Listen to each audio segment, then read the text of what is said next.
Jehová si nosotros tenemos que salir a pelear contra este pueblo? Debían estar los sacerdotes de Jehová. Ahí estaban los sacerdotes de quién? De Satanás.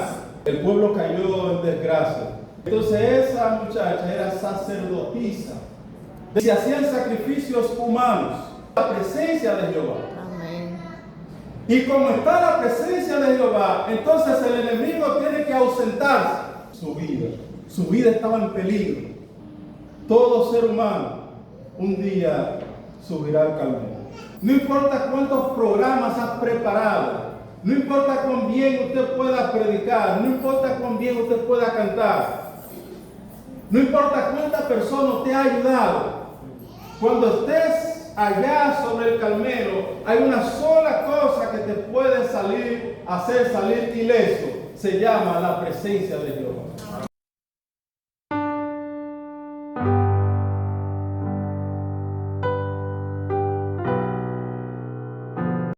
Hemos leído todos esos versículos para refrescar nuestra memoria de esa historia, de la cual nosotros vamos a hablar.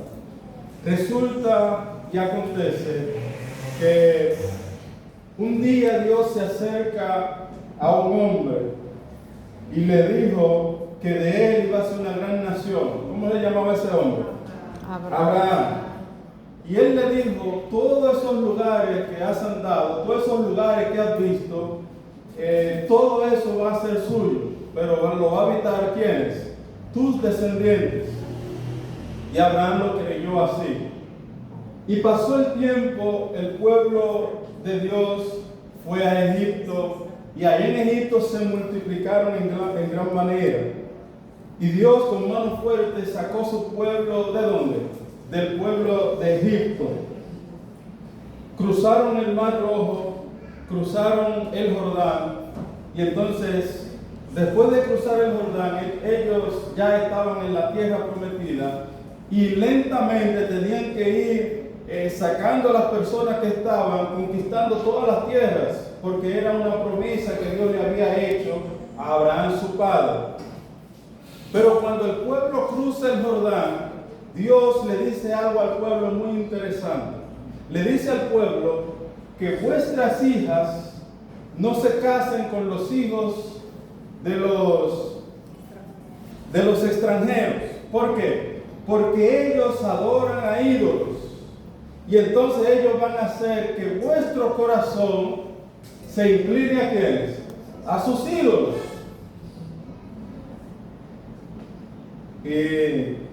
La historia que nosotros leímos, nos damos cuenta que el rey Acab viola el mandato ¿de quién? De Dios. El rey Acab fue y se casó con una mujer llamada Jezabel. Hoy decimos que hay gente mala, pero donde llegó Jezabel, eso no tenía punto de comparación. Resulta que el pueblo de Dios tenía un rey, tenía un palacio, y en el palacio del pueblo de Dios, el rey tenía que ser un adorador. Y los reyes acostumbraban tener en el palacio a un sacerdote cerca, a un profeta cerca, que tenían que alimentarse de la misma mesa con el rey. ¿Por qué? Porque si se acercaba el enemigo, que hubiese un profeta ahí. Porque ellos para salir a pelear tenían que consultar a Jehová. Entonces llamaban al profeta, llamaban al sacerdote y le preguntaban, le decían, pregúntale a Jehová si nosotros tenemos que salir a pelear contra este pueblo o si nosotros tenemos que quedar aquí. El asunto es que un profeta o un sacerdote daba la información lo que había de hacerse. Pero como el rey Acab se casó con una extranjera, ahora en el palacio, dice la palabra de Dios, que habían 450 sacerdotes ¿de quién? De Baal. De Baal, y habían 400 sacerdotes ¿de quién? De Acera. De Acera. Entonces, donde debían de comer los profetas de Jehová, ahí estaban alimentándose los profetas de Satanás. Los sacerdotes, donde debían estar los sacerdotes Eliab, ahí estaban los sacerdotes de quién? De Satanás. La historia dice Baal, que era un dios, pero el enemigo que está detrás de todo esto. Cuando nosotros vemos, nos damos cuenta que Jezabel entonces andaba detrás de los profetas de Jehová. ¿Para qué? Para matarlos. Y los profetas de Jehová andaban en montes, en cuevas y en cavernas. ¿Por qué? Porque eran perseguidos como si fueran gacelas. Mientras que en el palacio estaban los adoradores del enemigo. El pueblo cayó en desgracia. La presencia de Dios abandonó prácticamente el pueblo. Y se creía la adoración de Baal era algo terrible, era algo sangriento, era algo inimaginable. Se adoraba de la siguiente manera. Se creía que Baal era que hacía llover, que Baal era que hacía que los frutos se dieran en los campos. Se creía que era Baal, la riqueza del pueblo era por Baal, todo era por Baal. Salía el sol por él, salía la luna por él, él era que hacía todo. Y en el templo de Baal entraban los sacerdotes de Baal juntos con jovencitas, con muchachas jovencitas. Y ahí en el templo tenían orgías sexuales. Y si en ese acto nacía un varón, la que diera a luz un varón en el acto del templo, entonces ese varón era sacerdote consagrado ¿a quién? A Baal, porque nació en el templo de Baal. Y si una jovencita, una concebía una hembra, entonces esa muchacha era sacerdotisa. ¿De qué? De Baal, porque nació en el templo de él. Entonces Dios se da cuenta que el pueblo lo ha abandonado.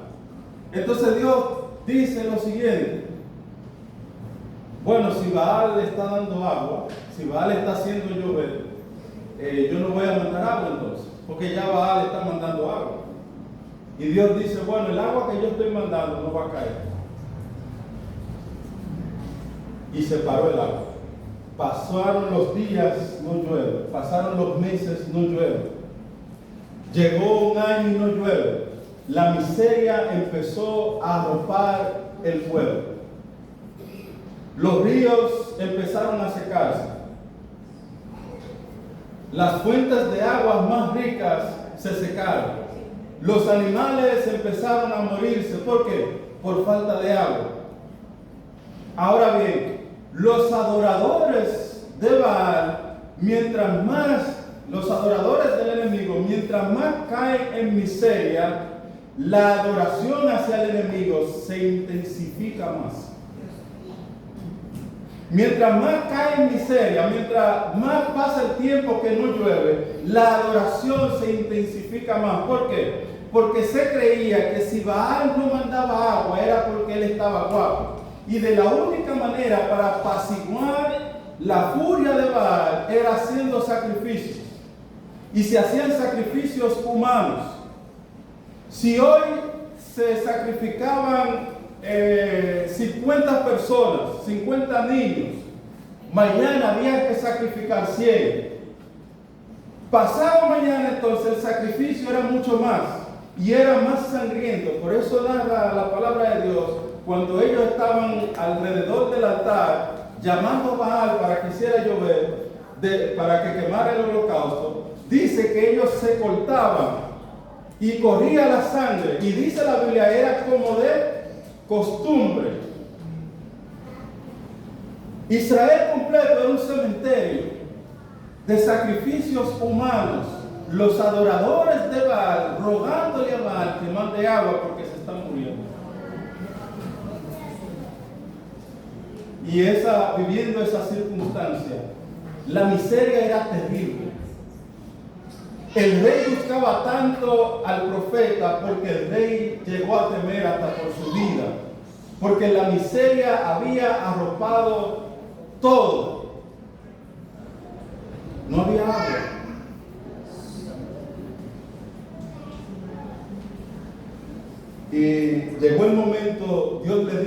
dice a su profeta, dígale, preséntate acá. Y preséntate acá. Cuando Acab ve al profeta de Jehová, le dice, ¿eres tú quien perturbas a Israel? O sea, tú eres el culpable de que en Israel no haya agua.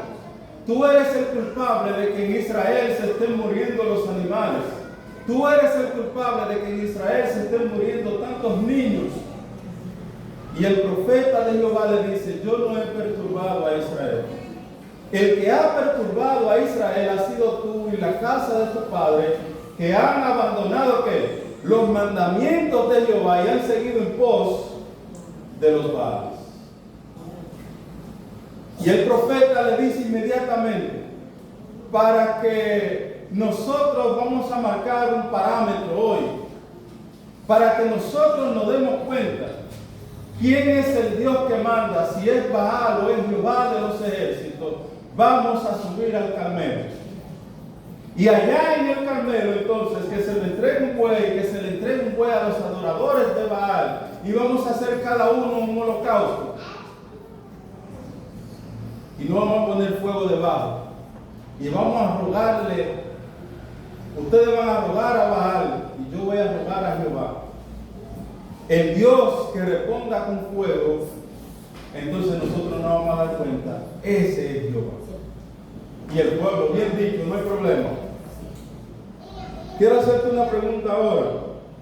¿Por qué usted cree que los adoradores de Baal aceptaron el reto? ¿Por qué usted cree que los adoradores de Baal aceptaron el reto? Ellos pensaban que iban a ganar. No solo que ellos pensaban, ellos sabían que el enemigo podía prender el altar. Pensar es una cosa, estar seguro de algo es otra cosa. Ellos estaban seguros que el enemigo podía prender ¿qué? El altar. Para el enemigo prenderle fuego a algo, eso es disparate. Él lo puede hacer. Eso es algo sencillo para él. Prender, eso era un palo, piedra y el toro arriba. Para el enemigo prender eso para él no es nada, porque acostumbraban a hacer sacrificio y cuando ellos lo llamaban, él se manifestaba. Y lo que le pedían, él lo hacía. Pero ahí había un problema en el Carmelo. El problema que tuvieron en el Carmelo es que cuando ellos suben al Carmelo y sube el profeta de Jehová, que es Elías, entonces el problema de ellos consiste en lo siguiente. Elías siempre tenía una palabra favorita. ¿Cuál es? Vive Jehová Dios, en cuya presencia ¿qué? Estoy. Entonces, cuando Elías sube al Carmelo, también con Elías sube la presencia de Jehová. Amén. Y como está la presencia de Jehová, entonces el enemigo tiene que ausentarse. Amén. Y los profetas de Baal quedaron solos. Porque la presencia de Dios inundó el Carmelo, Amén. el monte. Y la presencia del enemigo tiene que irse porque no resiste la presencia de Jehová. Amén. Los profetas entonces se quedaron con sus manos vacías. Por eso dice la palabra de Dios, cuando ellos llaman a Baal, no hay quien respondiera porque los demonios que iban a hacer ese trabajo, que Dios los reprenda, estaban lejos, porque la presencia de Dios había cogido el lugar. Amén. Empezaron a orar desde la mañana hasta el mediodía y se le dio prórroga 3 horas más hasta las 3 de la tarde.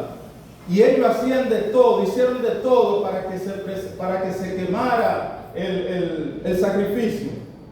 Cuando nosotros leemos la historia, nosotros vemos una lucha entre los profetas, entre los sacerdotes de Baal y el profeta Elías.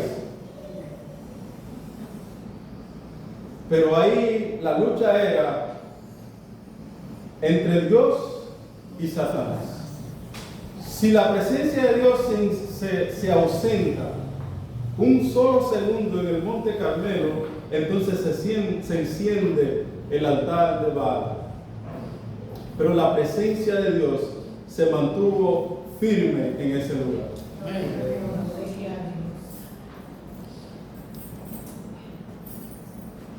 Y Elías estaba jugando su vida en el Carmelo. Porque si el altar de Baal se prende, entonces Elías inmediatamente lo mata. Elías estaba jugando ¿qué? Su vida. Su vida estaba en peligro. Cuando él subía al Carmelo, pero él sabía que Dios estaba con quién. Dios estaba con él. Y él no estaba solo. Por eso él sube al Carmelo. Lo que quiero decirte en esta mañana, amada iglesia, es que en el Carmelo hay una sola cosa que nos puede librar. Se llama la presencia de Dios. Quiero decirte otra cosa. Todo ser humano un día subirá al Carmelo. ¿Cuánto? Todos nosotros un día tenemos que subir al Carmelo. Y aquel día, cuando llegue aquel día, hay una sola cosa que va a importar: que la presencia de Jehová esté con nosotros en el Carmelo. Es nuestra única garantía de vida. No importa cuántos años tengas en la iglesia, no importa cuánto diezmo has dado, no importa cuánto has aportado a la iglesia, no importa cuántos años tienes limpiando la iglesia, no importa cuántos programas has preparado, no importa cuán bien usted pueda predicar, no importa cuán bien usted pueda cantar, no importa cuántas personas te ha ayudado. Cuando estés allá sobre el Carmelo, hay una sola cosa que te puede hacer salir ileso. Se llama la presencia de Jehová. Amén.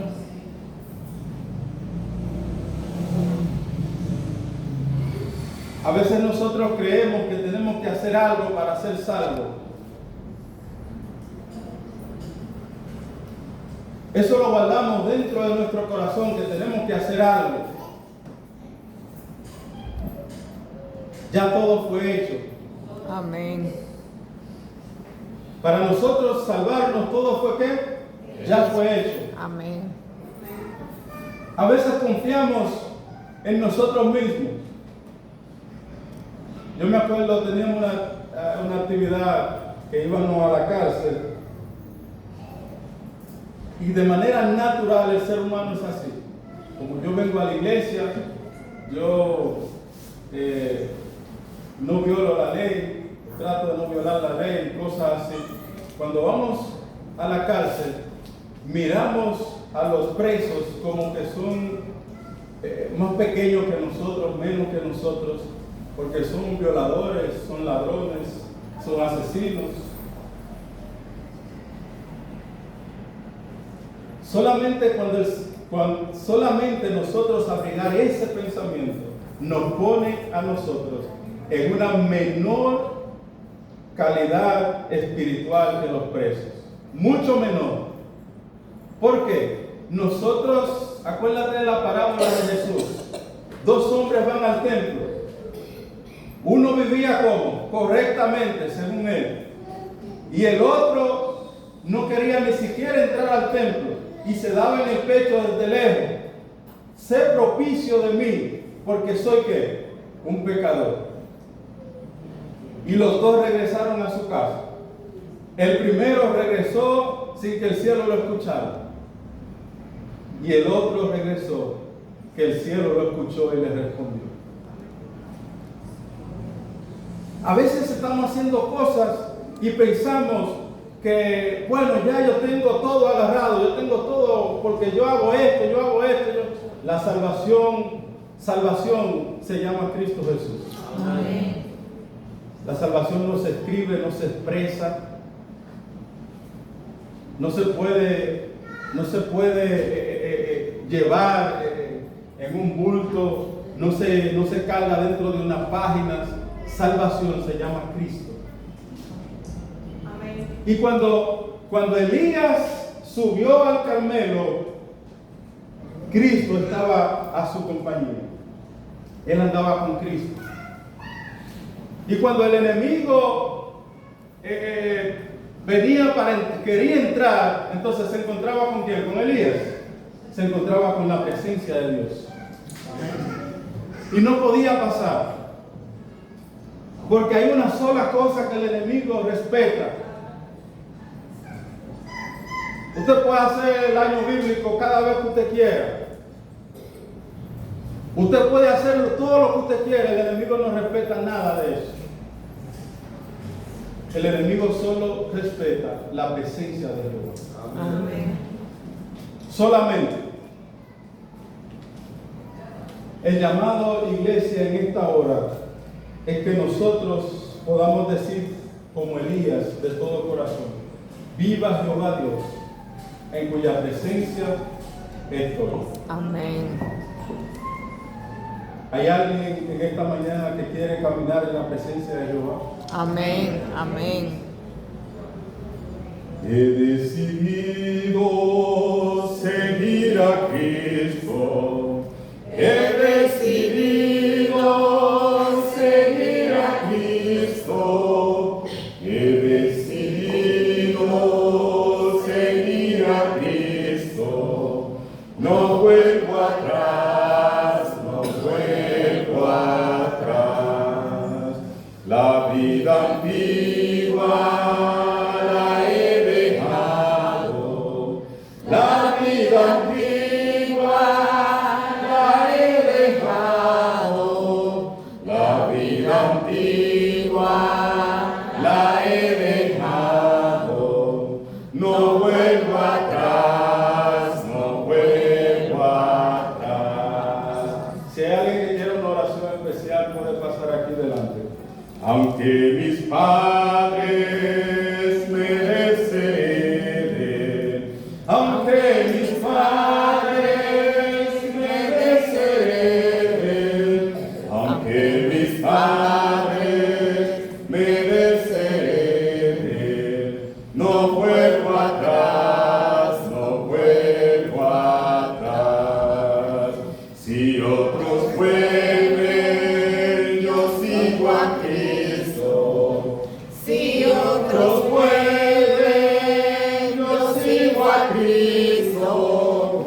Si otros vuelven, yo sigo a Cristo. No vuelvo atrás, no vuelvo atrás. El Rey de Gloria me ha transformado. El Rey de Gloria Me ha transformado. El Rey de Gloria me ha transformado. No vuelvo atrás, no vuelvo atrás. Amén. Padre, te damos gracias. Gracias, Señor. Gracias, Señor, por tu palabra. En esta hora reconocemos que hemos vivido en la miseria de la sequía. Y mientras más se ha multiplicado la miseria, nosotros hemos intensificado buscando lejos de ti. Pero en esta hora, Señor, hemos reconocido que solo tú eres Dios. Amén. Ayúdanos, Señor, a no servirte de manera liviana, sino que podamos caminar contigo en espíritu y en verdad. Amén. Te presentamos a todas las personas que se han puesto en pie. Es posible que algunos de ellos no tenían planes de estar aquí, pero tú conoces todas las cosas. Desde antes de la fundación del mundo, sabías que ellos hoy iban a estar aquí. Gloria a Dios. En esta hora no te pedimos cosas materiales, solamente te rogamos que todo nuestro corazón aquí presente pueda ser transformado en el nombre de Jesús. Amén.